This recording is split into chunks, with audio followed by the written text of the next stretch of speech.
مجھے اور آپ کو بڑی سہولت سے ایمان اسلام نصیب ہوا، مشقت نہیں سہنی پڑی، تکلیف گوارا نہیں کرنی پڑی۔ ہم نے آنکھ کھولی، مؤذن نے کان میں صدائے دل نواز دی، مبارک ہو تو حضور کا غلام بن کے آ رہا ہے۔ ہم بولنے لگے تو ہماری زبان پر اللہ جل شانہ کا مبارک نام جاری کیا گیا۔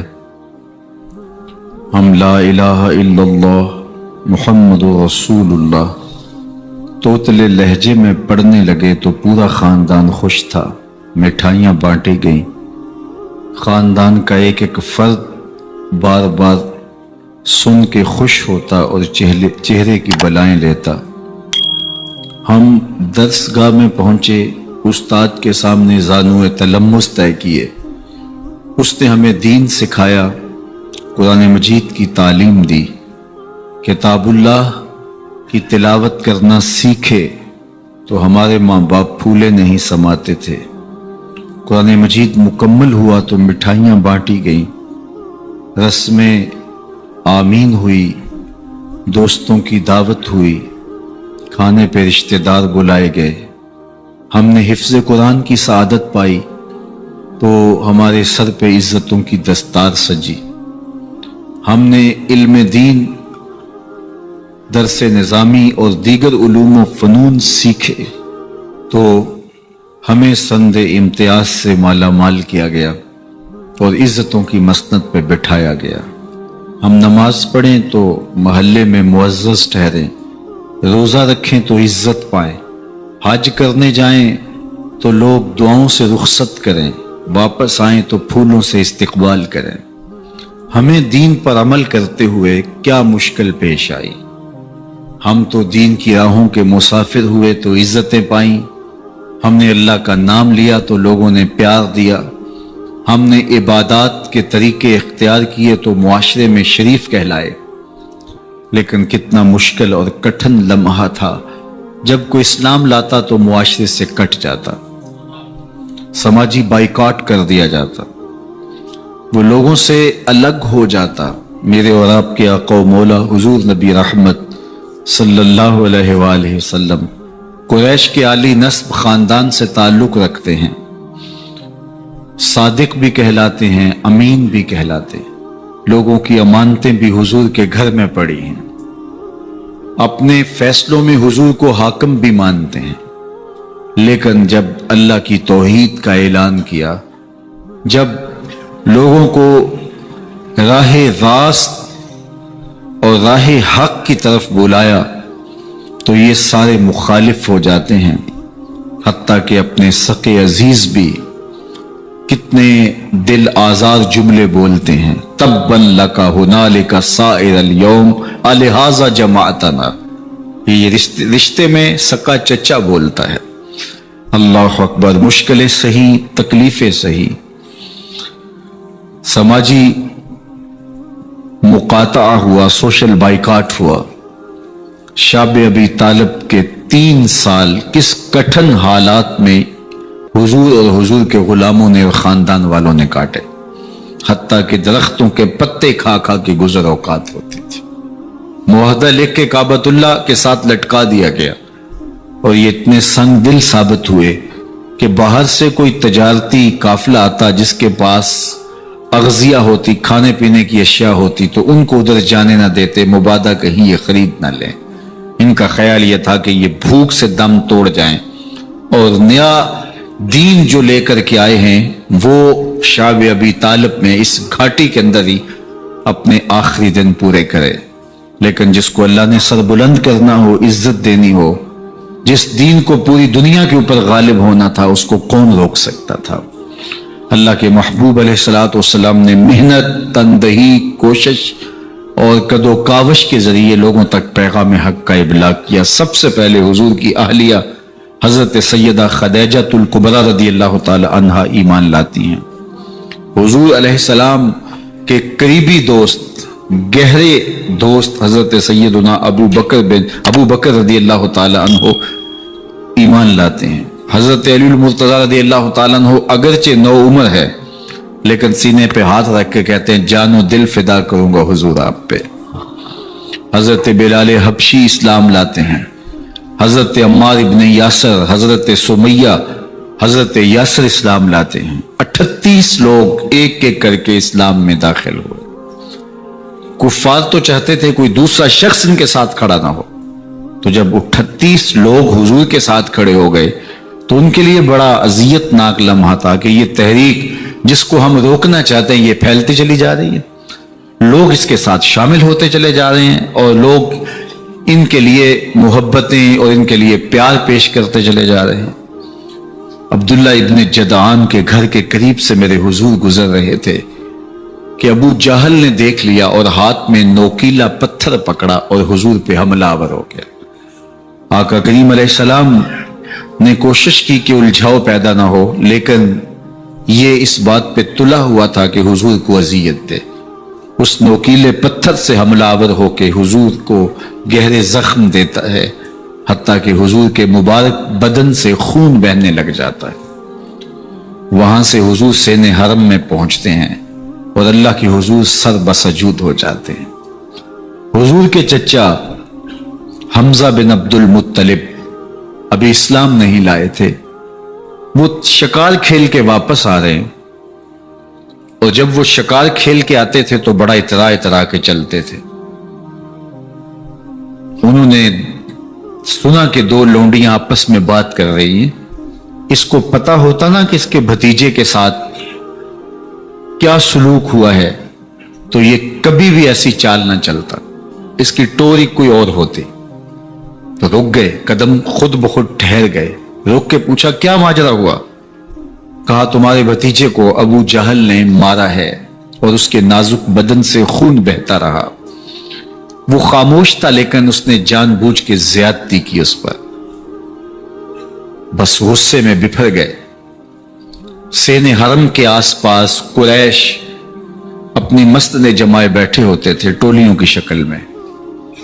آج امیر حمزہ آئے اور ابو جہل کو تلاش کر کے اپنی کمان کو زور سے اس کے سر پہ مارا اور اس کا سر پھٹ گیا، اور ساتھ بولے تم نے ہمارے بھتیجے کو لاوارث سمجھا ہے؟ اب اس کے حواری کھڑے ہو گئے، لیکن ابو جہل بڑا کائن شخص تھا، اس نے سمجھا کہ یہ تو اب تنہا ہیں لیکن لڑائی کی آگ روشن ہوگی تو بنو ہاشم بھی نکل آئیں گے تو یہ لڑائی لمبی ہو جائے گی، تو اس کا سبب میں ہوں، قصور میرا ہے۔ اس نے کہا بس مجھ سے غلطی ہو گئی، اس طرح اس نے بات کو ٹال دیا۔ اب حضور کے چچا حضور کو ڈھونڈ رہے ہیں۔ سین حرم میں حضور علیہ السلام اللہ کی حضور سر بسجود ہیں، یہ پاس جا کے کھڑے ہو گئے اور کہا یا ابن اخی، اے میرے بھائی کے بیٹے، اے میرے بھتیجے، لیکن حضور سر نہیں اٹھایا۔ اللہ کی حضور اپنے دکھڑے بیان کر رہے ہیں، اسی کسے دے کچھ نہیں لگ دے نہ کوئی ساڈا دردی۔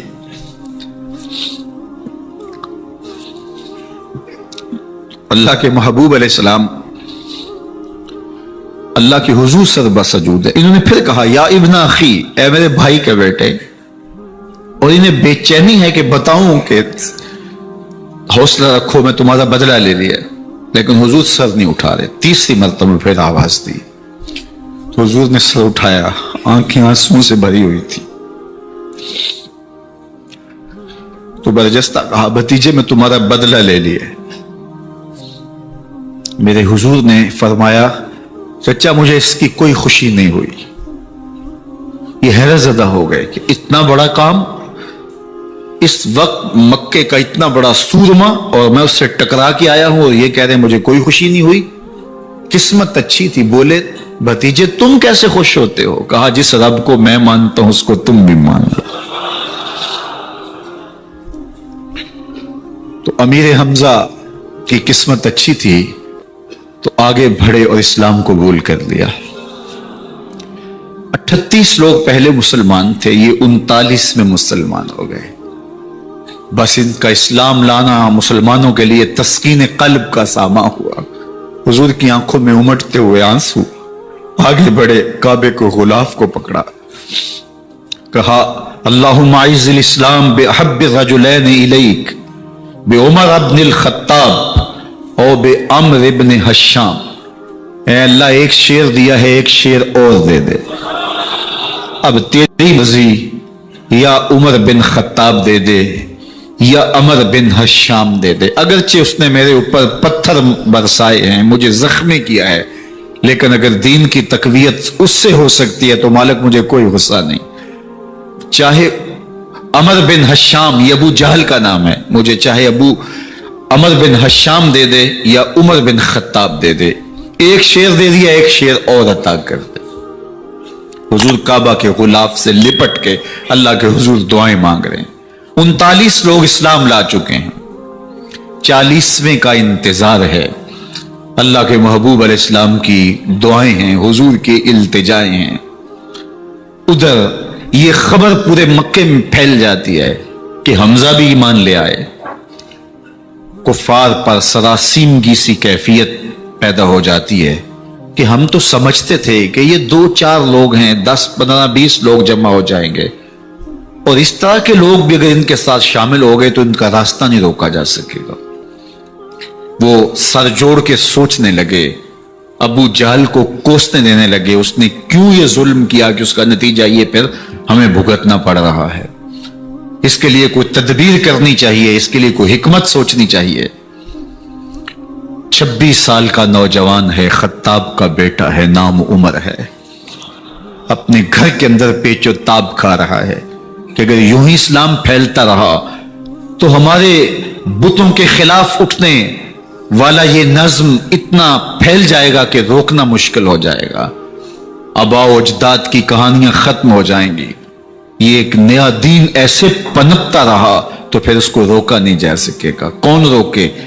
دل میں خیال آیا اس کا ایک ہی حل ہے کہ بانی اسلام کی زندگی کا چراغ گل کر دیا جائے، لیکن یہ اتنا بڑا کام کون کرے؟ سوچا خود کروں گا۔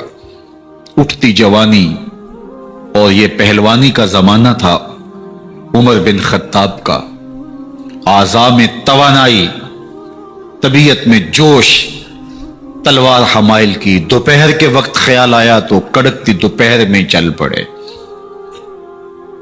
سنسان گلیاں ہیں، سخت گرمی ہے، لوگ دیواروں سے لگ کے چلتے ہیں اگر کوئی کسی کو کسی مجبوری کے تحت کہیں جانا بھی پڑے، لیکن یہ مست ہاتھی کی طرح اپنے ارادے کو عملی جامہ پہنانے کے لیے گھر سے نکل پڑتے ہیں اور اس انداز سے تلوار حمائل کیے ہوئے آگے بڑھ رہے ہیں۔ نعیم بن عبداللہ آگے سے آ رہے تھے، آنکھوں میں اترا ہوا نشہ دیکھا، کہانی سمجھ گئے، یہ بھی مسلمان ہو گئے تھے لیکن ابھی ایمان ظاہر نہیں کیا۔ کہا عمر کدھر کے ارادے ہیں؟ کہا بانی اسلام کا چراغ بجھانے جا رہا ہوں، یہ روز روز کی کہانی ختم کرنے جا رہا ہوں۔ آج حمزہ ایمان لائے ہیں، کل کوئی اور آ جائے گا، پھر اس تحریک کو روکنا مشکل ہو جائے گا۔ نعیم بن عبداللہ مسکرا کے بولے گھر کی خبر لی ہے؟ کہا کیا ہوا میرے گھر کو؟ کہا تمہاری بہن فاطمہ بھی اس محمد کی غلام بن گئی ہے، تمہارا بہنوئی سعید بن زید بھی اس کا نوکر بن گیا ہے۔ بس بپھر گئے، وہ جو غصہ تھا وہ ادھر منتقل ہو گیا، بہن کے گھر کا رخ کیا۔ جب دروازے پہ پہنچے تو اندر سے قرآن پڑھنے کی آواز آ رہی، جو کہا گیا تھا، جو سنا تھا، اس کا یقین پیدا ہو گیا۔ زور زور سے دروازے کو کھٹکھٹانے لگے۔ بہن نے دیکھا کہ بھائی ہے، جو قرآن پڑھ رہا تھا اس کو چھپا دیا اور خود دروازہ کھولا، بس پیٹنا شروع کر دیا، مار مار کے سر پھوڑ دیا، خون بہ رہا ہے۔ جب سر پھٹ گیا تو فاطمہ بنت خطاب بولی عمر تم خطاب کے بیٹے ہو، میں بھی خطاب کی بیٹی ہوں، سن لو محمد کا دامن نہیں چھوڑو گی، جو کرنا ہے کرو۔ جب یہ تیور دیکھے تو عمر کی حیرت انتہا کو چھو گئی، یہ کون سی قوت ہے جس نے ایک عورت کے اندر یہ جذبے رکھ دیے؟ کہا اچھا بتاؤ تم کیا پڑھ رہے تھے؟ کہا تم ناپاک ہو، تمہیں نہیں دوں گی۔ کہا کیسے دو گی؟ کہا پہلے غسل کرو۔ عمر غسل کر رہا ہے، سودا لینے کے لیے بازار گئے، ہاتھ اس کے بکے جس کے خریدار گئے۔ عمر غسل کر رہے ہیں، غسل کر کے باہر آئے تو بہن قرآن لے آئی، وہ کھجور کی چھالیں، وہ چمڑے کے اوپر لکھا ہوا قرآن سامنے رکھ دیا۔ عمر پڑھ رہے ہیں طٰہٰ ما انزلنا علیک القرآن لتشقیٰ، اے 14ویں کے چاند محبوب، قرآن اس لیے نازل تو نہیں کیا تھا کہ تم مشقت میں پڑ جائے، محبوب رحمت کے دروازے کھل رہے ہیں، کرم نوازیاں ہونے والی ہیں۔ عمر پڑھتے گئے، آنکھوں کے بندن ٹوٹ گئے، آنسو آنے لگے، ٹپ ٹپ آنسو گرنے لگے، عمر رو رہے ہیں، بدن کانپ رہا ہے۔ آئے کس ارادے سے تھے، اب حالت کیا ہوئی جا رہی ہے۔ اپنی بہن سے کہا، بہنوئی سے کہا، جس در کے تم غلام ہوئے ہو کبھی میں بھی اس در کا غلام نہیں ہو سکتا؟ عمر کی کہیں عمر نہ برباد ہو جائے، مجھے اس چوکھٹ پہ لے چلو۔ کہا چلو ہم اس دہلیز پہ لے چلتے ہیں۔ تلوار اسی طرح حمائل کی ہوئی ہے، حضور دار ارقم میں ہے، یہ اسلام کی پہلی درسگاہ ہے، حضرت ارقم کا گھر۔ مسلمانوں کی تعداد بہت تھوڑی، یہاں چھپ کر کے دین سیکھتے ہیں۔ حضور بھی وہاں تشریف فرما تھے، باقی اصحاب بھی وہاں تشریف فرما تھے، حضرت میرے حمزہ بھی وہاں تھے۔ دروازے کی درزوں سے دیکھا کہ عمر آ رہے ہیں، تلوار بھی حمائل کی ہوئی۔ صحابہ نے کہا عمر آ رہے ہیں، امیر حمزہ نے کہا کوئی پرواہ نہیں، آنے دو، اچھا ارادہ ہوا تو خوش آمدید کہیں گے، ارادہ اچھا نہ ہوا اس کی تلوار سے گردن کاٹوں گا۔ اللہ اکبر۔ جب دروازہ کھولا تو دو صحابہ نے بازوں سے پکڑ لیا، کندھوں سے۔ حضور نے فرمایا کندھے چھوڑ دو، کندھے چھوڑ دیے گئے۔ آقا کریم علیہ الصلوۃ والسلام نے ان کے گلے کے اندر جو کپڑا تھا اس کو پکڑ کے جھٹکا دیا، اسلم عمر، عمر اسلام لاؤ۔ اللہ اکبر۔ اور ساتھ حضور نے حضرت عمر کے دل پہ ہاتھ رکھے، اللہم اہد قلبہ، اللہ عمر کے دل میں ہدایت ڈال دے۔ بس یہ جملہ کہنے کی دیر تھی اور حضور کا ہاتھ پھیرنے کی دیر تھی، اندر سے کفر دھلتا چلا گیا۔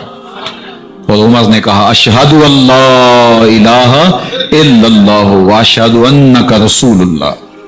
جب یہ پڑا کلمہ تو حضور کی زبان سے بے ساختہ نکلا اللہ اکبر، اور صحابہ نے بھی اللہ اکبر کہا، اور اس زور سے کہا کہ مکے کی گلیاں گونجنے لگی۔ اب عمر ایمان لانے کے بعد حضور کی خدمت میں حاضر ہو کے عرض کرتے ہیں حضور کیا ہم حق پہ نہیں ہیں؟ فرمایا ہم حق پہ ہیں۔ کہ اللہ کا دین سچا نہیں ہے؟ فرمایا اللہ کا دین سچا ہے۔ کہا کہ آپ اللہ کے سچے نبی نہیں ہیں؟ فرمایا میں اللہ کا سچا نبی ہوں۔ تو فرمایا پھر ہم چھپ کے نماز کیوں پڑھیں؟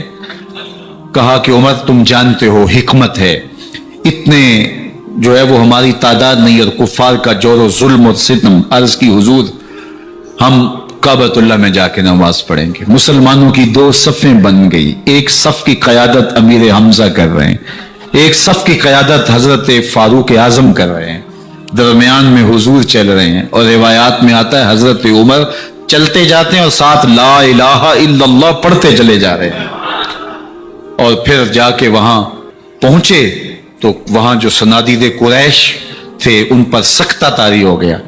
حضرت عمر رضی اللہ تعالیٰ عنہ جب ایمان لائے تو آپ نے ایک ایک کافر کے گھر کے دروازے پہ کھڑے ہو کے کہا، جب کوئی بھی شخص مسلمان ہوتا تو کفار اس کو مارتے، زود و کوب کرتے، ظلم کرتے، ستم کرتے، گھسیٹتے بازاروں میں، لیکن حضرت عمر ایمان لائے تو ایک ایک شخص کے دروازے پر کھڑے ہو کر کے کہا کہ تم کمزوروں کو مارتے تھے، میں تمہیں بتانے آیا ہوں میں محمد عربی کا نوکر بن گیا ہوں۔ بلکہ آپ نے اعلان کیا جس نے اپنی بیوی کو، بیوہ اور بچوں کو یتیم کروانا ہو اور اپنے ماں باپ کی کمر کو جھکانا ہو وہ عمر کے مقابلے میں آئے۔ اللہ اکبر۔ زنیرہ نامی ایک خاتون تھی، بہت کمزور، راوی کہتا ہے کہ اس کی ہڈیوں میں گودا نہیں تھا، عشق رسول تھا، اور اس کا ظالم آقا اس کو مارتا ہے، اور جب مار مار کے تھک جاتا ہے ادھر سے عمر آ رہے ہیں، یہ اسلام لانے کے پہلے کی کہانی ہے، تو ادھر سے عمر آ رہے ہیں تو اس نے کہا عمر تم جوان آدمی ہو تو یہ چھوڑتی نہیں ہے اپنے نبی کا نام، ذرا تم آؤ۔ تو عمر کوڑا پکڑ لیتے اسے مارتے ہیں، مارتے مارتے تھک جاتے ہیں تو پانی پینے لگتے ہیں، تو کہتے ہیں مجھے تیرے پہ ترس نہیں آیا لیکن میں ذرا پانی پینے لگا ہوں، اور پھر گلے کے اندر کپ ڈال کر کے کوڑا اور اس کی رسی کو بل دیتے ہیں اور اس کی آنکھیں باہر نکل آتی ہیں، اور کہتے ہیں بلا اپنے نبی کو جو تیری آنکھوں کی بینائی واپس کرے۔ اللہ اکبر. تو اس نے آسمان کی طرف منہ کر کے کہا مالک میں کبھی بھی آنکھوں کی بینائی نہ مانگتی، لیکن اب تیرے نبی کی عزت کا سوال ہے. آنکھوں کی بینائی واپس ہو جاتی ہے. زنیرہ کو بڑا مارا. آج عمر گلیوں میں آنکھوں میں آنسو ہیں اور عجیب دلے بےتاب ہے اور کہتا ہے آؤ بھائی میں حضور کا غلام بن گیا ہوں، تمہیں بتانے آیا ہوں. زنیرہ نے موڑ کاٹا تو آگے عمر یہ آواز دے رہے تھے. زنیرہ ایک کونے پہ کھڑے ہو کے رو کے کہتی ہے عمر تم تو بڑے اس دن جوش و غضب میں تھے اور تم مارتے ہوئے تھکتے نہیں تھے. تو عمر نے کہا زنیرہ اس دن میں نے دیکھا نہیں تھا، اب میں محمد عربی کو دیکھ آیا ہوں. جنہ ویکھیا نہیں ہو کرن گلاں، جنہ ویکھیا نہیں ہو کرن گلاں، جنہ ویکھیا ہو تے بول دے نہیں، جڑے محرم راز حقیقت دے اور راز حقیقت کھول دے نہیں. تو حضرت عمر رضی اللہ تعالیٰ عنہ ایمان لائے. حضرت عبداللہ ابن مسعود رضی اللہ تعالیٰ عنہ فرماتے ہیں کہ حضرت عمر کا ایمان لانا مسلمانوں کے لیے عزت کا سبب تھا. ان کا ہجرت کرنا مسلمانوں کی نصرت تھی اور ان کی خلافت مسلمانوں کے لیے رحمت تھی. حضرت عمر رضی اللہ تعالی عنہ وہ ہیں کہ میرے حضور نے فرمایا لوگوں جب نیک لوگوں کا ذکر کرو تو میری عمر کا تذکرہ ضرور کیا کرو. میرا عمر وہ ہے کہ جب وہ ایک جگہ ایک سمت سے آ رہا ہو، ایک گلی اور بازار سے آ رہا ہو تو شیطان بھی آ رہا ہو، عمر کو دیکھ کے راستہ تبدیل کر لیتا ہے. حضرت عمر رضی اللہ تعالی عنہ کی طبیعت کے اندر جو جاہ و جلال تھا، طبیعت کے اندر جو سختی تھی، وہ اسلام کے اندر آ کر بھی قائم رہی. اور آپ نے وہی سختی، وہی جاہ و جلال جو پہلے مسلمانوں کے خلاف تھا، اب کفار کے خلاف، منافقین کے خلاف حضرت عمر کی طبیعت کے اندر وہ جوش و خروش بدستور موجود رہا. لیکن جس دن آپ خلیفہ بنے تو اس دن آپ نے ممبر پہ چڑھ کے جو خطبہ دیا اس میں کہا لوگوں میں سخت اس لیے تھا کہ رسول اللہ نرم تھے، پھر میں سخت اس لیے تھا کہ حضرت ابو بکر صدیق نرم تھے، اب میں تخت خلافت پہ بیٹھا ہوں، اب میری سختی جو ہے وہ نرمی میں تبدیل ہو گئی. صرف فاسقوں، فاجروں اور باغیوں کے لیے میں سخت ہوں، باقی تمہارے لیے نرم ہوں. سب سے کم جو تنخواہ بیت المال سے اگر کسی وجود نے لی ہے تو وہ حضرت عمر رضی اللہ تعالیٰ عنہ نے لی ہے. صرف 2 جوڑے لیتے تھے سال میں، اور راوی کہتا ہے کہ میں نے دیکھا ہے کہ اس میں بھی 17 پیوند لگے ہوتے تھے.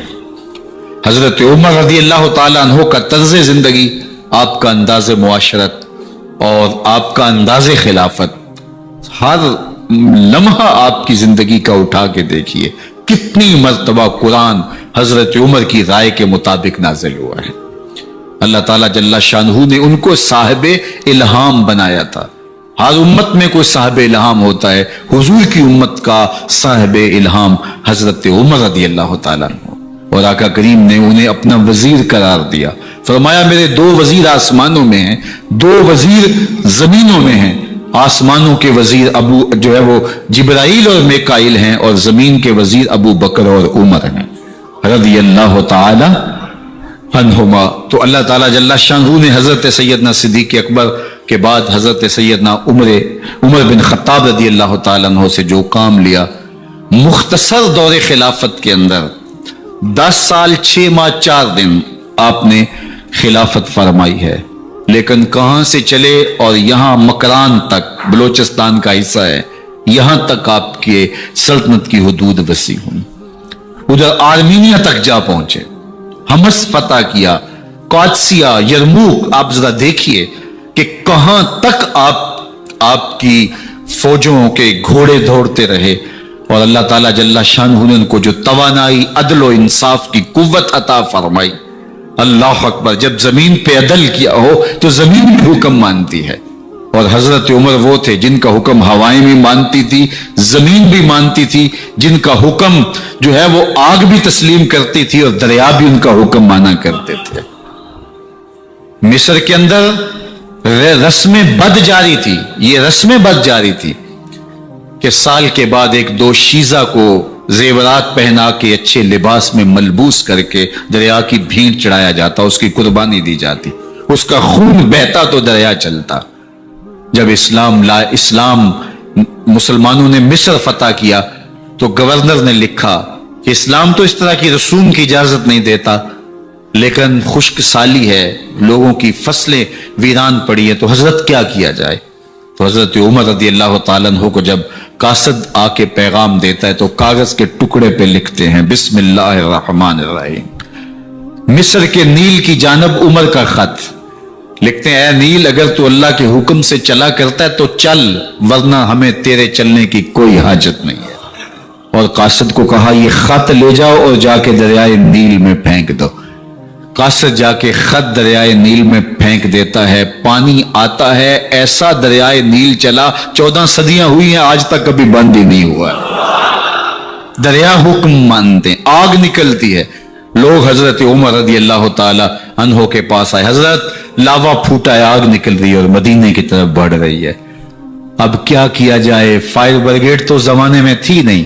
عمر نے اپنی قمیض اتاری، جس قمیض پہ 17 پیوند لگے ہوئے تھے چمڑے کے، کہا یہ قمیض لے جاؤ، جدھر آگ بڑھ رہی ہے آگے ڈھالنا، آگ پیچھے بھاگ جائے گی۔ زلزلہ آتا ہے تو زمین پہ دھڑا مارتے ہیں، زمین رک جا، کیا عمر نے تیری چھاتی پہ عدل نہیں کیا ہے؟ تو یہ عمر ہے رضی اللہ تعالی عنہ کہ جن کے انصاف کی وجہ سے، جن کے عدل کی وجہ سے اللہ تعالیٰ کی رحمات اور اس کی برکات کا نزول ہوتا تھا، اور اللہ تعالیٰ نے مسلمانوں کو وہ آبرومند حکومت دی۔ کائنات کی تاریخ کے اندر ایسی حکومت آپ نے نہیں دیکھی ہوگی جو حضرت عمر نے حکومت کی ہے۔ اللہ اکبر۔ فرمایا فرات کے کنارے پہ ایک کتا بھی پیاسا مر گیا تو اس کا حساب بھی عمر سے ہوگا۔ جب اتنے علاقے فتح ہو گئے تو ایک دن حضرت عمر بیٹھ کے رو رہے تھے، تو کسی نے کہا حضرت رو کیوں رہے ہیں؟ فرمایا کہ میں اس لیے رو رہا ہوں کہ فلاں پل سے بکریاں گزری ہیں، تو پل کے اندر شکستگی تھی، ٹوٹا ہوا تھا پل درمیان میں کچھ، اس میں ایک بکری کی ٹانگ ٹوٹ گئی ہے، تو میں ڈرتا ہوں کہیں اس کا حساب نہ لیا جائے، کہ میرا رب یہ نہ پوچھے کہ عمر تو نے پل صحیح تعمیر نہیں کروائے تھے کہ ایک بکری کی ٹانگ کیوں ٹوٹی ہے۔ یہ ہے حضرت عمر رضی اللہ تعالی عنہ۔ اللہ اکبر۔ حضرت سیدنا عمر رضی اللہ تعالیٰ عنہ کی پوری زندگی آپ دیکھ لیجئے، آپ دن کو گھر میں بیٹھتے ہیں، دربار خلافت میں بیٹھتے ہیں، اور آپ کا دربار خلافت کیا ہے؟ کوئی عالی نصب محل نہیں ہے، مسجد نبوی کا صحن ہے، وہاں بیٹھ کے فیصلے ہو رہے ہیں۔ باہر سے سفیر آتا ہے اور آ کے پوچھتا ہے کہ میں امیر المومنین کے، مسلمانوں کے حکمران کے دارالامارہ میں محل میں جانا ہے، تو وہ مسکرا کے کہتے ہیں ہمارے امیر کا تو کوئی محل نہیں ہے۔ کہا کہاں ہے تمہارا امیر؟ کہا مسجد نبوی میں ہوگا یا بیت المال کی اونٹوں کی دیکھ بھالی کر رہا ہوگا، ان کی دیکھ بھال میں لگا ہوگا۔ وہ جب گئے تو مسجد میں نہیں ہے، اللہ اکبر، وہاں گئے تو وہاں بھی نہیں ہے۔ پھر کیا دیکھتے ہیں کہ عمر رضی اللہ تعالی عنہ جنت البقیع کے پاس ایک درخت کے نیچے اینٹ کا سرانہ رکھ کے سوئے ہوئے ہیں۔ تو اس نے کہا عمر تو نے عدل کیا ہے، تجھے کچی اینٹ پہ بھی نیند آ گئی، ہمارے حکمرانوں نے انصاف نہیں کیا، اور وہ بند اور محفوظ کمروں کے اندر بھی سکون اور چین کی نیند نہیں سو سکتے۔ حضرت سیدنا عمر رضی اللہ تعالیٰ عنہ نے اس طرح ان امور سلطنت نبھائے۔ آپ دن کو لوگوں کی دیکھ بھالی کرتے، لوگوں کی ضروریات سنتے سمجھتے، اور جب رات پڑتی لوگ سو جاتے، عمر مدینے کی گلیوں میں پہرا دیتے۔ کائنات نے کوئی ایسا بھی حکمران دیکھا ہوگا؟ اللہ اکبر۔ وہ مجاہد جو مختلف محاذات پہ گئے ہوئے ہوتے، ان کے گھروں کی دیکھ بھالی کرتے، ان کی ضروریات کا خیال رکھتے، ان کی آبرو کا پہرا دیتے۔ راتوں کی تنہائیوں کے اندر حضرت عمر اٹھتے اور جا کے گشت کرتے، چکر لگاتے، دیکھتے کوئی آنکھ پر نم نہ ہو، مفلسی کا کسی گھر میں ماتم نہ ہو، لوگوں کی ضروریات کا خیال رکھتے۔ اللہ اکبر۔ ایک دن حضرت عمر رضی اللہ تعالیٰ عنہ ایک گھر کے قریب سے گزرے، گھر سے دھواں نکل رہا تھا، سوچا کوئی مہمان ہوگا، گزر گئے۔ تھوڑی دیر کے بعد پھر دوبارہ اس گلی سے گزر ہوا تو پھر دھواں نکل رہا تھا، پھر گزر گئے۔ 2 گھنٹے کے بعد پھر دوبارہ ادھر سے گزران ہوا تو پھر دھواں نکل رہا تھا۔ رات کا پچھلا پہر ہے، ابھی تک گھر سے دھواں نکل رہا ہے۔ عمر رضی اللہ تعالیٰ عنہ نے دروازے کو کھٹکھٹایا، اندر سے خاتون کی آواز آئی، اس وقت کون ہے؟ کہا ایک مسافر ہوں، پوچھنا چاہتا ہوں تمہارے گھر سے دھواں کیوں نکل رہا ہے رات کے اس پہر؟ کہا تمہیں اس سے کیا غرض؟ کہا نہیں مجھے تشویش ہوئی ہے۔ تو اس نے کہا عمر کی جان کو رو رہی ہوں۔ حضرت عمر رضی اللہ تعالیٰ عنہ نے کہا کیا ہوا؟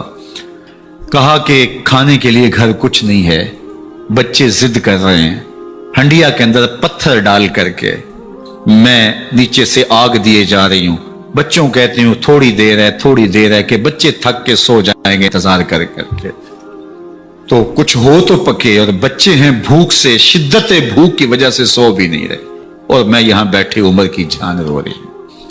حضرت عمر رضی اللہ تعالیٰ عنہ واپس آئے، گھی کا کنستر اٹھایا، آٹے کی بوری لی اور ساز و سامان لیا۔ خادم تھا آپ کا اسلم بیت المال میں، اس نے حضرت یہ سب کچھ میں اٹھا لیتا ہوں۔ کہا حشر کے دن میرا بوجھ اٹھاؤ گے؟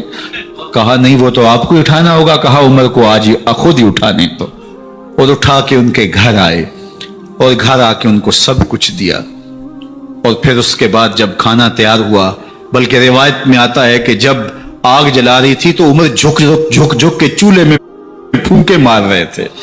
اللہ اکبر، اس خاتون کو نہیں پتا کہ یہ کون ہے، یہ کوئی اجنبی مسافر ہے میری مدد کر رہا ہے۔ پھر بچے جو ہے وہ جب کھانا کھا کے خوش ہوئے تو حضرت عمر رضی اللہ تعالیٰ عنہ نے دل میں سوچا اور کہا عمر جس طرح تو نے بچوں کو رلایا ہے آج ان بچوں کو ہنساؤ بھی۔ تو بچے بیٹھے ہیں تو عمر کبھی ادھر جاتے ہیں کبھی ادھر جاتے ہیں، جس طرح بچوں کو کھلانے کے لیے جو ہے وہ گھٹنوں کے بل اور ہاتھوں کے بل لوگ چلتے ہیں، حضرت عمر یوں چلتے ہیں اور وہ بچے مسکراتے ہیں۔ جب بچے ہنسنے لگے، کھانا کھا چکے، عمر اس خاتون سے مخاطب ہو کے کہتے ہیں بہن دیکھ عمر کی بڑی مجبوریاں ہیں، فسطاط، یرموک، کہاں کہاں آرمینیا، کہاں کہاں سرحدوں پہ محاذ پہ لوگ موجود ہیں، ان کی دیکھ بھالی کرنی، امور خلافت، کیا کیا معاملے ہیں، تنہا اکیلے بیچارے کی جان ہے، وہ نہیں خیال کر سکا، چل تو اسے معاف کر دے۔ وہ بہن کہتی ہے تو اتنی ہمدردی کیوں کرتے عمر کی؟ نہیں، میں عمر کو معاف نہیں کروں، کل قیامت کے دن میں اللہ کے حضور عمر کا گریبان پکڑوں گی۔ تو دوسرے علاقے فتح کرتا تھا، میری خبر ہی نہیں تھی۔ اللہ اکبر، جب یہ بات کی تو عمر چیخیں مار کے رونے لگے اور ہاتھ جوڑ کے کہنے لگے بہن یہ تمہارے سامنے تو عمر کھڑا ہے، یہ حضرت عمر تھے رضی اللہ تعالیٰ عنہ، اور اللہ کے محبوب علیہ الصلوۃ والسلام کے خلیفہ راشد، دوسرے خلیفہ، 10 سال 6 ماہ اور 4 دن آپ نے خلافت کی۔ اور تاریخ کہتی ہے اگر عمر رضی اللہ تعالیٰ عنہ کو 10 سال اور مل جاتے، یا مغربی مفکرین کہتے ہیں کہ اگر کائنات کو ایک عمر اور مل جاتا پوری دنیا پہ مسلمانوں کی حکومت ہوتی، کہیں کفر باقی نہ بچتا۔ لیکن بد باطن لولو فیروز نامی ایک مجوسی غلام نے نماز فجر پڑھتے ہوئے حضرت عمر بن خطاب رضی اللہ تعالیٰ عنہ پہ حملہ کیا، زہر میں بجھا ہوا خنجر آپ کے جسم میں سرایت کر دیا۔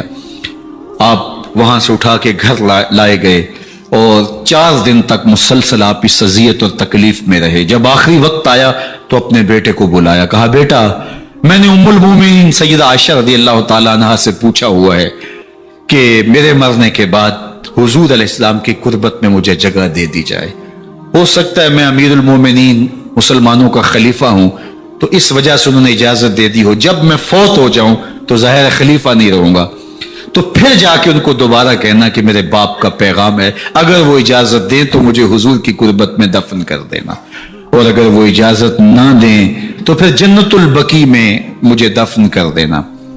جب حضرت سیدنا عمر بن خطاب رضی اللہ تعالیٰ عنہ کا انتقال ہو گیا تو آپ کے صاحبزادے ابن عمر حضرت عائشہ رضی اللہ تعالیٰ عنہا کے پاس گئے، کہا کہ میرے باپ کا سلام ہے آپ کے نام۔ انہوں نے آپ کو زندگی میں کہا تھا کہ حجرہ انور میں سیدنا صدیق اکبر کے ساتھ 2 گز جگہ مجھے بھی نصیب ہو جائے، تو آپ نے اجازت دے دی تھی۔ تو میرے والد گرامی نے فوت ہوتے ہوئے کہا کہ دوبارہ ام المومنین کے پاس جانا اور دوبارہ پوچھنا۔ اس وقت تو میں امیر المومنین تھا، ہو سکتا ہے وعدہ کر لیا ہو، لیکن اب اگر آپ اجازت دیں تو یہاں ہم قبر ان کے لیے کھود لیں، ورنہ ہم جنت البقیع میں دفن کر دیں۔ تو ام المومنین سیدہ عائشہ رضی اللہ تعالیٰ عنہ رو پڑی اور فرمایا یہ جگہ میں نے اپنے لیے رکھی تھی، لیکن عمر نے اسلام کے لیے خدمت اتنی کی ہے کہ میں نے خود ترجیح دی ہے، اس لیے میں اجازت دیتی ہوں کہ یہاں عمر کو دفن کیا جائے۔ اللہ اکبر، اور پھر وہاں حضرت عمر رضی اللہ تعالی عنہ کو دفن کیا گیا۔ یہ قبر میرے حضور کی ہے، ساتھ حضرت صدیق اکبر ہیں، ساتھ حضرت عمر فاروق رضی اللہ تعالی عنہ ہیں.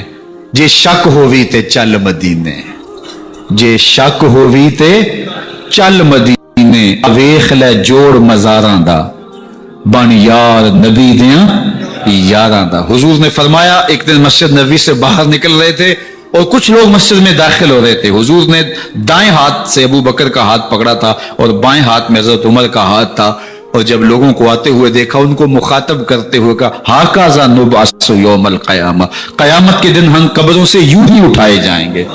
میرے دائیں ہاتھ میں ابو بکر کا ہاتھ ہوگا، بائیں ہاتھ میں عمر کا ہاتھ ہوگا. جے شک ہووی تے چل مدینے، آویخ لے جوڑ مزاراں دا، بن یار نبی دیں یاراں دا. تو میرے حضور نے فرمایا جب اچھے لوگوں کا ذکر کرو تو میرے عمر کا ذکر بھی ضرور کیا کرو. تو حضرت عمر رضی اللہ تعالی عنہ اللہ کے محبوب ہیں.